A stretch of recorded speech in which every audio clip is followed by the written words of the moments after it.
Congratulations on this wonderful tribute, not only to Philippe Petit, but also to accomplish whatever you want in life. That's well said. I think you're right. I think Philippe's walk does serve as a metaphor, how you can take an impossible dream, and if you keep working at it and enlist help of other people around you, you can make it possible.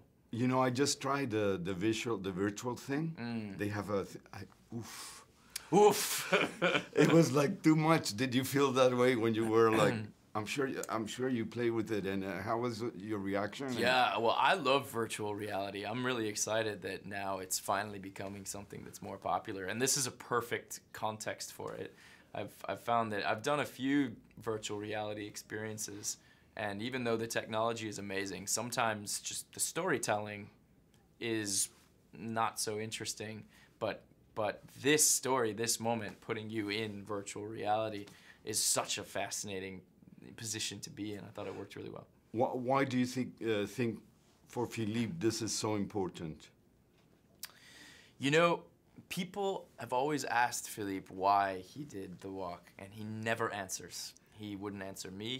I think he doesn't believe there is an answer. Some things in life you can't explain with words. He's just driven to do it.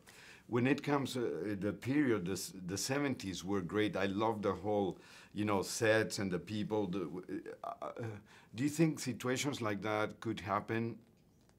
What I want to ask really is, do you think it's a product of a period? The dream, the... Sure, well, I once asked him, because he walked between the towers in 1974, which is a turbulent period in American history of the civil rights movement, women's movement. The anti-war movement was very strong at that point. The president was, you know, being impeached. And I asked him, was your walk somehow in response to these things, to, you know, to demonstrate social change or rebellion? And he said, no, we didn't think of it that way at all. I just had this beautiful image in my head, and I wanted to make it happen. And if anybody else wants to interpret it as an act of rebellion or social change or put it in context of history, that's fine for them to do. But it's not my place as an artist. That's what he said to me, and I thought that was actually really humble. So I think you should, not you, but the studio should do Oscar campaign for you, no? Oh, thank you very much. Don't you think? That's kind of you to say, thank you. You'll be very young, but you might get it. So there's no the nature, I mean, the quality of the performance was awesome. Thank you. Thank you. Was it rough to get to that point? Difficult? It was a really challenging job, this one. I mean, between the physicality, walking on a wire, it's a lot of fun, but it hurts. It hurts your feet, it hurts your whole body is sore.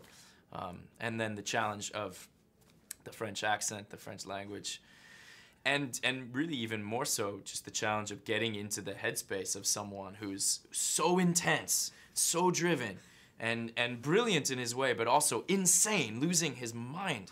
Was really challenging job, but it paid off. I'm glad to have done it.